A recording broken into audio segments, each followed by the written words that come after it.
નમસ્કાર નમસ્કાર નમસ્કાર વિદ્યાર્થી મિત્રો વિદ્યાકુલની અંદર દરેકે દરેક વિદ્યાર્થીઓનું હાર્દિક હાર્દિક હાર્દિક સ્વાગત છે. મારા વહાલા વિદ્યાર્થીઓ કે જેને ધોરણ 10 ની અંદર ખૂબ જ સારું એવું રિઝલ્ટ મેળવ્યું છે, એના બદલ તમને ખૂબ અભિવાદન, કોંગ્રેચ્યુલેશન્સ. તમે પણ જીવનમાં આવી આગળ સફળતા પ્રાપ્ત કરો, પરંતુ ક્યાંક ને ક્યાંક ગાફલાઈટના લીધે પણ તમારું આ જે ધોરણ 10 માં રિઝલ્ટ આવે છે 95 અપ, 90 અપ, 85 અપ, અને એ ધોરણ 11-12 સાયન્સની અંદર આવો છો ને ત્યારે ડાયરેક્ટલી તમારું રિઝલ્ટ આવી જાય છે 70%. આ વસ્તુ અસત્ય નથી. આ વસ્તુ તમે તમારા મિત્રોને પૂછશો, અનુભવીને પૂછશો એટલે તમને આ જોવા મળશે. તમારા સિનિયરને પણ પૂછવાની છૂટ છે. ધોરણ 10 ની અંદર રિઝલ્ટ હોય ફૂલ્લી અપ, ટોપર લેવલનું હોય, અને ધોરણ 11-12 સાયન્સની અંદર આવી જાય. Is that means 11-12 science is the very difficult. વાત તો સાચી છે, ડિફિકલ્ટ ન હોય તો ડાયરેક્ટલી પર્સન્ટેજમાં આટલો ઘટાડો કઈ રીતે? તો વિદ્યાર્થી મિત્રો, ધ્યાન દેવા જેવી બાબતો છે, કારણ કે રિઝલ્ટ આટલો બધો ઘટાડો થઈ જાય ભાઈ. 10th ની અંદર 95 અને 12 સાયન્સની અંદર અરાઉન્ડ 70%. તો સ્ટાન્ડર્ડ 10th વર્સિસ સ્ટાન્ડર્ડ 11 સાયન્સમાં મેજર ડિફરન્સ શું છે? મુખ્ય એવો તફાવત કયો છે કે જેના થકીથી આ રિઝલ્ટ તમારું પ્યોર વીક આવે છે? તો પહેલી વાત તો એ કહી દો કે સ્ટાન્ડર્ડ જો 10th ની વાત કરવામાં આવે તો ફિક્સ સિલેબસ કેવો રહેવાનો છે? આખો સિલેબસ ફિક્સ રહેશે. રેડી? એક્ઝામ પેટર્ન તમને ખબર છે. ઇવન હું તમને ત્યાં પણ કહી શકું કે કદાચ તમારામાં રટ્ટાબાજી, ગોખણ પટ્ટીની કેપેસિટી હોય તો તમે સ્ટાન્ડર્ડ 10th માટે તમે સરળતાથી કરી શકો. રેડી? સ્ટાન્ડર્ડ 10th ની અંદર રટ્ટાબાજી, અને ઇવન તમારે ફિક્સ ક્વેશ્ચન છે, અમુક ક્વેશ્ચન પેટર્ન ફિક્સ છે કે આ પ્રકારના ક્વેશ્ચન પેટર્ન બનશે. હા, નો ડાઉટ 2-3 ક્વેશ્ચન એમાં ડિફિકલ્ટ આવે. તો આના કારણોસર સ્ટાન્ડર્ડ 10th ની અંદર તમારું ખૂબ જ સારું એવું રિઝલ્ટ આવી જાય. પરંતુ જ્યારે જો વાત કરવામાં આવે સ્ટાન્ડર્ડ 11th સાયન્સની અંદર, તો 11th સાયન્સની અંદર સિલેબસ ભલે ફિક્સ હોય, પરંતુ એનો કન્ટેન્ટ ડેપ્થમાં હોય, ડીપ કન્ટેન્ટ હોય. એને ન્યા તમે રટ્ટાબાજીથી ન કામ ચાલે, ન્યા ફરજિયાતપણે તમારે અન્ડરસ્ટેન્ડિંગ કરવું પડે. સમજ્યા વગર તમારે ચાલશે નહીં. જેટલો કોન્સેપ્ટ હશે એટલા પ્રેક્ટિસ ને ન્યુમેરિકલના પ્રેક્ટિસ સાથે લોજિકલ ક્વેશ્ચન્સ હશે. લોજિકલ ક્વેશ્ચન હશે. આટલો તમારો મોટો ડિફરન્સ આવી જાય. અને જ્યારે આની અંદર ઉપર બેઝિક કોન્સેપ્ટ હોય એને ગોખી નાખશો ચાલશે, પરંતુ 11 સાયન્સની અંદર જો એ ટોપિક ગોખીને તમે પ્રશ્ન ઉત્તર આપવા ગયા તો ક્વેશ્ચન કંઈક બીજું જ માંગતો હોય છે, નહીં જવાબ આવે. આ difference, biggest difference between standard 10th and standard 11th science છે. હજી આગળ વિચારીએ તો why student struggling in 11th science. 11th સાયન્સની અંદર વિદ્યાર્થીઓ સ્ટ્રગલિંગ શું કામે કરે છે, વધારે પ્રમાણમાં સ્ટ્રગલ શું કામે કરે છે? તો કે પહેલો જ મુદ્દો ઓવર કોન્ફિડન્ટ.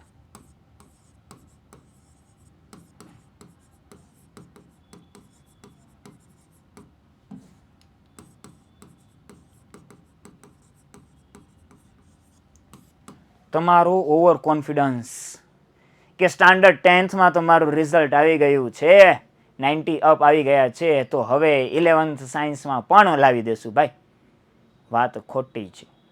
આ જે આત્મવિશ્વાસ હોવો જરૂરી છે, પરંતુ આ વધારે પડતો ઓવર કોન્ફિડન્સ છે ને, વધુ આત્મવિશ્વાસ છે ને, એ તમને લઈ ડૂબે છે. સાથે સાથે તમારી રેગ્યુલર પ્રેક્ટિસ ન હોવી. રેગ્યુલર પ્રેક્ટિસ કરતા નથી વિદ્યાર્થીઓ.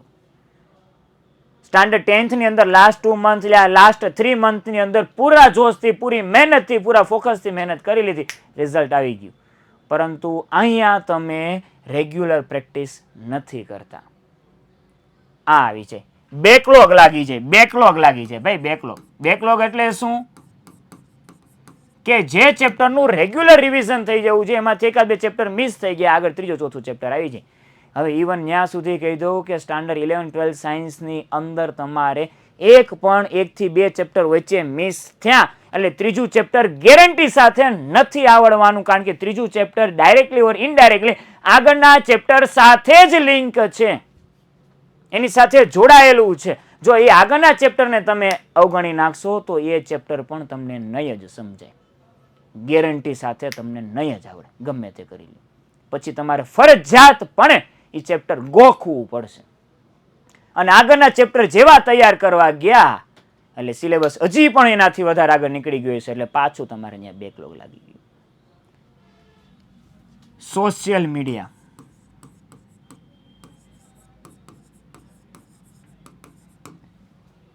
ઓવર કોન્ફિડન્સ હોય, આત્મવિશ્વાસ હોય, માતા પિતાને ભરોસો દિલાવી દીધો હોય કે મેં સ્ટાન્ડર્ડ 10th ની અંદર સારું રિઝલ્ટ લાવી દીધું છે, અને એના લીધેથી તમને થોડીક ફ્રીડમ મળી જાય, અને ફ્રીડમના કારણોસર તમારો મોસ્ટ ઓફલી ટાઈમ સોશિયલ મીડિયામાં વેસ્ટ કરો છો, પોતાના મિત્રો સાથે ચેટિંગમાં, ટાઈમપાસમાં, એમાં તમે તમારો સમય વેસ્ટ કરો છો.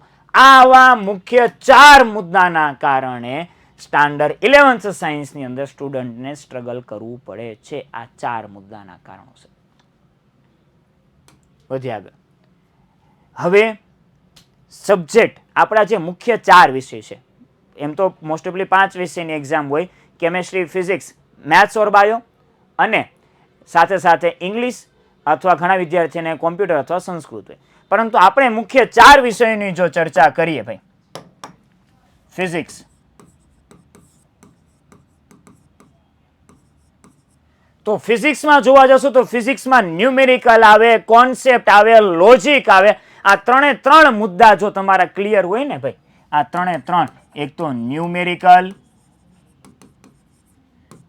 કોન્સેપ્ટ અને લોજિક, આ 3 બાબતમાં જો તમે સ્ટ્રોંગ હો ને તો જ તમને ફિઝિક્સમાં માસ્ટરી હાસિલ થશે, નકર નહીં થાય, ગેરંટી સાથે નહીં થાય. કેમેસ્ટ્રીની જો વાત કરવામાં આવે તો કેમેસ્ટ્રી,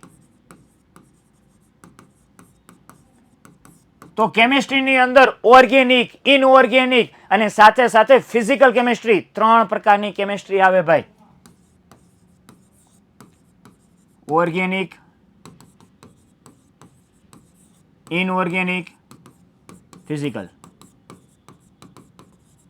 આ 3 પ્રકારની કેમેસ્ટ્રી આવે. આ 3 પ્રકારની કેમેસ્ટ્રીમાં તમારે માહિર બનવું પડે. એક પણ આમાં ગયું એટલે કામ પૂરું. જો તમે મેથ્સ રાખવાનું હોય, એ ગ્રુપ હોય, અને મેથ્સની જો વાત કરો તો મેથ્સમાં તમે ગમે તેમ કરશો, તમારે પ્રેક્ટિસ કરવી પડશે ને કરવી જ પડશે. મેથ્સમાં તમે એક પણ સમય, એક પણ વખત ન્યુમેરિકલને ખાલી જોવા ખાતર જોયું ને તો નહીં થાય. એકવાર ન્યુમેરિકલ આવડી ગયો તો એને બીજી 10 વાર પણ ગણવું પડશે. ભલે તમને એકવાર તમારો સાચો જવાબ આવી ગયો, it does not mean that કે નેક્સ્ટ ટાઈમ પણ તમારો જવાબ સાચો જ આવે. અને આ વસ્તુ હું નથી કહેતો, આ વસ્તુ તમારા ભૂતપૂર્વ વિદ્યાર્થીઓ કહે છે કે ઘરે પ્રેક્ટિસ કરતી વખતે સાચો જવાબ આવે છે, બોર્ડની એક્ઝામમાં લખતી વખતે, ગણતી વખતે જવાબ નથી આવતો એને, કારણ કે પ્રેક્ટિસનો અભાવ. અને જો બાયોલોજી વાળા વિદ્યાર્થીઓ હોય તો બાયોલોજી વાળા વિદ્યાર્થીઓને ડાયાગ્રામ, મેમરી પાવર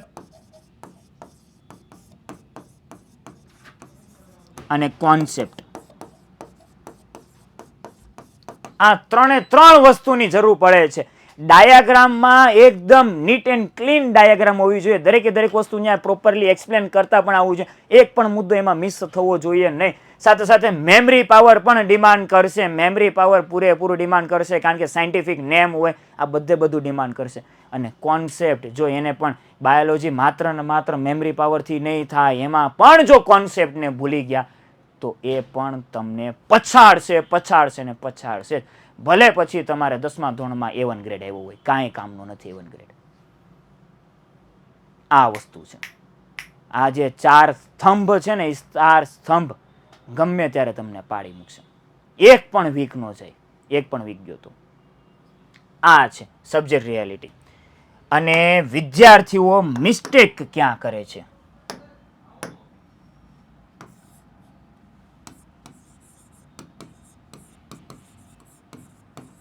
વિદ્યાર્થીઓની મિસ્ટેક એવી રહે છે કે એવું સમજે કે 11thમાં તો ચાલુ જ હશે, આપણું ફાઇનલ બોર્ડનું યર તો 12th બોર્ડ છે, એની અંદર મહેનત કરી લેશો, એની અંદર મહેનત કરી લેશો. But you are the completely wrong about that. કારણ કે 11th science is the base, પાયો છે. અને આ 11th સાયન્સ પાયાના બાબતમાં કોઈ પણ એક પણ સબ્જેક્ટમાં તમે કાચા પડ્યા એટલે એ સબ્જેક્ટમાં સ્ટાન્ડર્ડ 12thમાં રિઝલ્ટ નહીં આવે, નહીં આવે ને નહીં આવે. અને તમને આખું વર્ષ ટેન્શન આપશે, આખું વર્ષ શાંતિથી સુવા નહીં દે. આ છે 11thને ઇગ્નોર કરતા નહીં. ધોરણ 10 પછી વિદ્યાર્થીઓ મોટામાં મોટી ભૂલ આ કરે છે. ધોરણ 10 પછી, ધોરણ 10માં તો એવું ચાલી ગયું હતું કે ધોરણ 9માં કાંઈ મહેનત નથી કરી, ધોરણ 10ની અંદર દિવાળી પછી 3 મહિના મહેનત કરી લીધી, ચાલી ગયું, બધું થઈ ગયું, ઓકે. બટ 11-12 સાયન્સની અંદર નહીં ચાલે, કારણ કે ધોરણ 10ની અંદર ઇન્ફોર્મેશન હતી, પરંતુ એ ઇન્ફોર્મેશનના ડેપ્થમાં જવું, એનું રીઝન જાણવું એટલે 11-12 સાયન્સ. અને એમાં 11-12 સાયન્સની અંદર જે બોર્ડ 12th બોર્ડ છે ને, એ 12th બોર્ડ તમારા 11thનો બેઝ પણ ચેક કરે છે ને કરે જ છે. આ વિદ્યાર્થીઓ મિસ્ટેક કરે છે.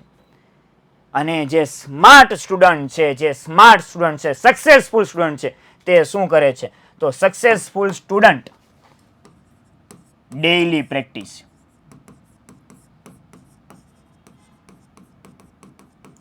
ડેઈલીનું ડેઈલી કામ કરે છે. આજને જે ભણાવેલું છે તે આજે ને આજે કરવાનું છે, તે આવતીકાલે કરી લઈશ, એક વીક પછી કરી લઈશ, પાછળથી કરી લઈશ, નો.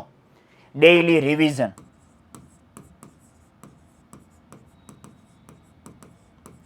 તમને આજે ફિઝિક્સ હોય, કેમિસ્ટ્રી હોય, મેથ્સ હોય કે બાયો હોય, જે તે XYZ સબ્જેક્ટ હોય, અને એ સબ્જેક્ટ તમને મુદ્દો જે ચલાવેલો છે ભલે સમજાઈ જાય, તો આજે ફરી પાછું તેનું રિવિઝન કરવું જરૂરી છે.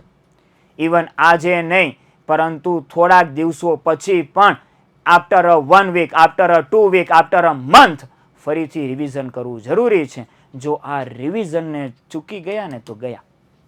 એક ટોપર વિદ્યાર્થીએ મને કીધું હતું, ટોપરનું ઇન્ટરવ્યૂ લીધું હતું ને ત્યારે ટોપરે એક વિદ્યાર્થીએ એક મસ્ત કીધું હતું, મને મજા આવી ગઈ, ગમી ગયું હતું. એને કીધું હતું કે રિવિઝનનું મૂલ્ય કેટલું છે, રિવિઝનનું કામ તમારું એવું કહી શકાય કે કોઈ પણ આંકડો છે, જેમ કે કોન્સેપ્ટ સાથે જે રિવિઝન કરો એ જ તમને સક્સેસ આપે.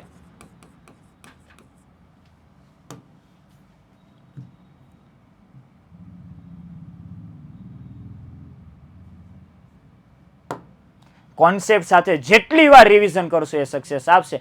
જો કોન્સેપ્ટ સાથે રિવિઝન તમારું એક પણ વાર નહીં હોય તો અહીંયા 0 વાર રિવિઝન, એટલે કોન્સેપ્ટ સાથે કાંઈ પણ વસ્તુનું મલ્ટિપ્લિકેશન 0 સાથે મલ્ટિપ્લિકેશન કરો એટલે સક્સેસ પણ શું મળવાની છે? 0. જેટલું રિવિઝન વધારે એટલી સક્સેસ મોટી. મસ્ત હતું. એટલે રિવિઝન જરૂરી છે. Doubt session, doubt solving, problem doubt solve કરવા. જે તમારા ડાઉટ હોય એ ડાઉટને સ્કીપ કરી દેશો, ચાલશે નહીં, એને સોલ્વ કરવા જરૂરી છે. એના જડ મૂળ સુધી પહોંચવું જરૂરી છે. અને સોશિયલ મીડિયાથી, ડિસ્ટ્રેક્શનથી દૂર રહેવું. આ ડિસ્ટ્રેક્શનથી કેવું કરવાનું? દૂર રહેવાનું. આ 4 મુદ્દાઓ, daily practice, revision, doubt solving, destruction, આ 4 મુદ્દાઓ સાથે જો વિદ્યાર્થીઓ જોડાયેલા હોય ને એટલે સક્સેસફુલ બને છે. હવે પ્રશ્ન એ આવે કે સર અમને દરેક સબ્જેક્ટ વાઇઝ યોગ્ય માર્ગદર્શન ક્યાંથી મળશે? અમારે ડેઇલી પ્રેક્ટિસ, અમારે ડાઉટ સોલ્વિંગ ક્યાંથી કરવા, અમારે રિવિઝન કઈ રીતે કરવું? અમે ગમે ત્યાંથી ગમે તે પરિસ્થિતિની અંદર, આપણા ગુજરાતની અંદર વિદ્યાર્થીઓ 2 ભાગમાં મુખ્યત્વે વિભાજિત થયેલા છે. 2 ભાગમાં એટલે એક એવો વર્ગ છે કે જે માત્ર 11-12 સાયન્સ હાફ ડે સ્કૂલમાં કરે છે. અને હાફ ડે સ્કૂલમાં જે કરે છે ને, હમણાં લાસ્ટ યરમાં જ અમારો અનુભવ થઈ ગયો, હાફ ડે સ્કૂલના વિદ્યાર્થીઓ 100% સ્કૂલિંગમાં ભણ્યા પછી ટ્યુશનિંગ આપણે 100% સાથે વિદ્યાકુલ સાથે કરીને પણ ટોપર બન્યા છે. અને જો અમારે ફૂલ ડે સ્કૂલ હોય તો ફૂલ ડે સ્કૂલવાળાને પણ તમને કહી દઉં, ફૂલ ડે સ્કૂલવાળાને પણ તમારો કોન્સેપ્ટ જેટલો મેક્સિમમ રિવાઇઝ થશે એટલી સક્સેસ મોટી હશે. અને મેક્સિમમ રિવિઝન માટે અથવા કોઈ પણ દિવસે કોઈ પણ કારણોસર સ્કૂલના કોઈ પણ શિક્ષકો કોઈ પણ જે તે ટોપિક સમજાવે છે ત્યાં તમે મેન્ટલી પણ પ્રેઝન્ટ ના રહ્યા, મેન્ટલી પણ પ્રેઝન્ટ ના રહ્યા, સરે શું ભણાવ્યું એ મિસ આઉટ થઈ ગયું, અથવા કોઈ પણ કારણોસર સ્કૂલે ન હાજરી આપી શક્યા, તો એ વસ્તુ સમજવા માટે વસ્તુનું રિવિઝન કરવા માટે વિદ્યાર્થીઓ વિદ્યાકુલનો ટોપર બેચનો સહારો લે છે. આવા જે મનમાં જે પ્રશ્નો ઉદ્ભવતો હોય ને એવા વિદ્યાર્થીઓ માટે જ વિદ્યાકુલની આ ટોપર બેચ છે. વિદ્યાકુલની આ ટોપર બેચ છે કે જેની અંદર 11-12 સાયન્સની જો વાત કરવામાં આવે, જો 11 અને 12 બંને સાયન્સ એક સાથે કમ્બાઈન લેવામાં આવે તો તમારી પ્રાઇસ અરાઉન્ડ રહેશે 9699 ફોર 11-12 સાયન્સ માટે. અને જો પર્ટિક્યુલરલી માત્ર ને માત્ર જો 11th સાયન્સની અંદર એડમિશન લેવાનું હોય તો 5199 પ્રાઇસ છે. વિદ્યાર્થીઓ આવી રીતે પૂરેપૂરો ઉપયોગ કરે છે ટોપર બેચનો વિદ્યાકુલનો. જે ફૂલ ડેમાં વિદ્યાર્થીઓ છે એ વધુમાં વધુ રિવિઝન, મેન્ટલી જ્યારે સ્કૂલમાં એબસેન્ટ રહ્યા હોય તો એ વસ્તુનું રિવિઝન માટે અથવા કોઈ પણ કારણોસર સ્કૂલમાં હાજરી નથી આપી શક્યા એનો કોન્સેપ્ટ વધુ ડિટેલિંગમાં સમજવા માટે ટોપર બેચમાં વિદ્યાકુલમાં જોડાય છે. અને જે વિદ્યાર્થીઓ હાફ ડે સ્કૂલમાં છે એક વસ્તુ તો અહીંયા ખબર પડી ગઈ, રિવિઝન જરૂરી છે અને રિવિઝન માટે ટ્યુશન માટે વિદ્યાકુલનો સંપૂર્ણ સહારા સાથે પણ ટોપર બની શકે. તો વિદ્યાર્થી મિત્રો, અંતે હું એક જ વસ્તુ કહેવા માંગીશ, સ્ટાન્ડર્ડ 11th સાયન્સ ઇઝ અઘરું નથી, માત્ર ને માત્ર તમારી જૂની આદતો છોડવી એ અઘરી છે અને નવી આદતોને અપનાવી અને નવું તમારી જાતને બનાવી તે અઘરું છે. જો તમે નવી આદતો સ્વીકારી લીધી ને જૂની ખરાબ આદતોને દૂર કરી દીધી તો 11-12 સાયન્સ સહેલામાં સહેલું છે. આની સાથે મારા આજના લેક્ચરને સમાપ્ત કરીશ. તમારી આગળની જર્ની ખૂબ જ આગળ સ્વાસ્થ્ય ભરી અને તમારી આગળ પ્રકાશમય તેજસ્વી વાળી આગળની જર્ની જાય એવી મારી દરેકે દરેક વિદ્યાર્થીઓને શુભેચ્છા. અસ્તુ.